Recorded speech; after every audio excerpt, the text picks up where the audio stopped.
আজ আপনাদের সাথে শেয়ার করতে চলে এসেছি চিকেনের একদম অন্যরকম ভীষণ সুস্বাদু আর রাজকীয় একটা রেসিপি, চিকেন দরবারি।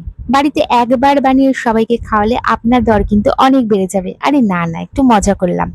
চিকেন দরবারি নামের মধ্যে যেমন একটা আলাদা ব্যাপার আছে, ঠিক তেমনি এর স্বাদও একেবারে স্পেশাল। ঘন মশলা, সুন্দর ফ্লেভার, নরম চিকেন আর রিচ গ্রেভি, এই কম্বিনেশন একবার খেলে সত্যি বারবার খেতে মন চাইবে। এমন একটা রেসিপি যা বাড়িতে বানালেও মনে হবে যেন আপনি কোনো রেস্টুরেন্টে বসে খাচ্ছেন। আমরা অনেক সময় একই ধরনের চিকেন রেসিপি খেতে খেতে একটু বোর হয়ে যায়, তাই ভাবলাম আজ একটু অন্যরকম আপনাদের সামনে নিয়ে আসি। আর বিশ্বাস করুন, রেসিপিটা বানানোর পর রান্নাঘরের গন্ধে সবার খিদে বেড়ে যায়। আর সবচেয়ে ভালো ব্যাপার হলো এটার নান, পরোটা, রুটি আর সাদা ভাত, যে কোনো পোলাও সবকিছুর সাথে যায়। আজকে আমি বানিয়েছিলাম জিরা রাইস, সাথে ছিল স্যালাড আর চিকেন দরবারি আর ছিল রায়তা। তো সত্যি বলছি, আমি যখন রান্না করছিলাম এর গন্ধেই সবার খিদে পেয়ে গেছিল। কম্বিনেশনটা সত্যি অসাধারণ।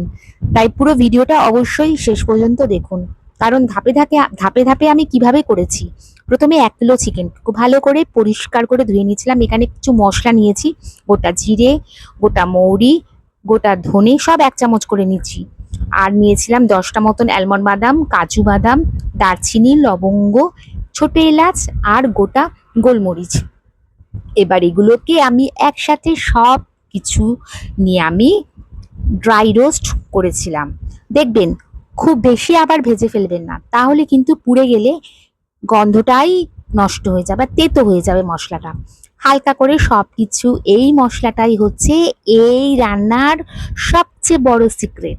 তো সমস্ত মশলা আমি ড্রাই রোস্ট করে নিলাম। এবার কড়াইতে তেল দিয়ে দিলাম। সর্ষে তেলের ব্যবহার এই রান্নাটাই করেছি, আপনারা চাইলে সাদা তেলেও করতে পারেন। আর দিয়ে দিয়েছিলাম 2টো বড় সাইজের কুচনো পেঁয়াজ। পেঁয়াজগুলোকে এইভাবে ঝিরিঝিরি করে কেটে নিয়েছিলাম। আর দেখুন, এই যে ড্রাই রোস্ট করেছিলাম মশলাগুলো, মশলাটা রেডি হয়ে গেল। আমি গ্রাইন্ডারে পেস্ট করে নিয়েছি। আর এখানে পেঁয়াজটাকে বেরেস্তার মতন ভেজে নিয়েছিলাম, দিয়ে এখানে সামান্য জল দিয়ে দিলাম। এখনই যা গন্ধ বেরোচ্ছে আপনাদের আর কি বলবো। তারপরে দিয়ে দিলাম 1/2 চামচ হলুদ গুঁড়ো, লাল লঙ্কার গুঁড়ো আর কাশ্মীরি লঙ্কার গুঁড়ো। ব্যাস, আর কোনো মশলা এখানে ব্যবহারই হবে না। আর ওই যে আমি ড্রাই রোস্ট করা মশলাগুলো করেছিলাম, ওই মশলাটা দিয়ে খুব ভালোভাবে কষিয়ে নিলাম। যতক্ষণ না তেল ছাড়বে মশলাটাকে কষতেই থাকলাম ভালো করে নাড়াচাড়া করে। আর এখানে আপনাদের একটা কথা বলে রাখি, এই সময় কিন্তু গ্যাসের ফ্লেমটা লো টু মিডিয়ামে রাখবেন।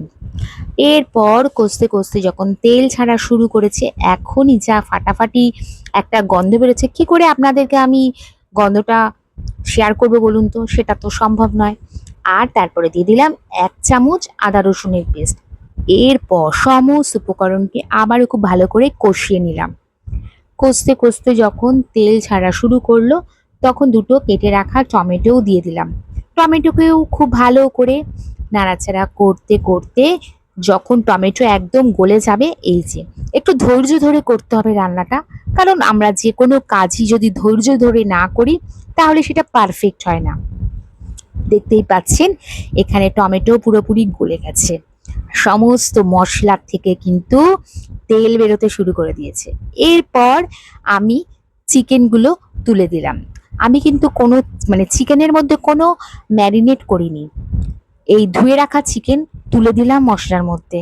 ব্যাস, এবার চিকেনের সাথে সমস্ত মশলা খুব ভালোভাবে কষিয়ে নেবো। হ্যাঁ, এবার স্বাদ অনুযায়ী লবণ দিয়ে দিলাম, দিয়ে একটু ধৈর্য ধরে আমি সমস্ত মশলার সাথে চিকেনটাকে খুব ভালোভাবে কষাতে শুরু করলাম।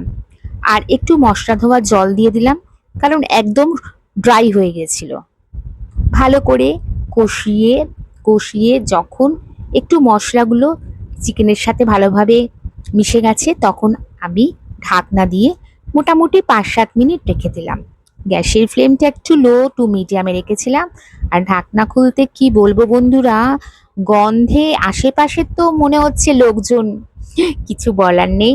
আর তারপরে দিয়ে দিলাম ফ্যাটানো টক দই, ওই 2-3 চামচ মতন, হাফ কাপ। দিয়ে আবারও খুব ভালো করে, এই সময় কিন্তু গ্যাসের ফ্লেমটা লোতে রাখতে হবে, কারণ তা না হলে দই কেটে যেতে পারে। আবারও দই দিয়ে খুব ভালো করে নাড়াচাড়া করতে লাগলাম। আর এখানে আমার চিকেনও সেদ্ধ হয়ে গেছে মোটামুটি। আর দিয়ে দিলাম কসুরি মেথি। আর এখানে গরম জল দিয়ে দিয়েছিলাম।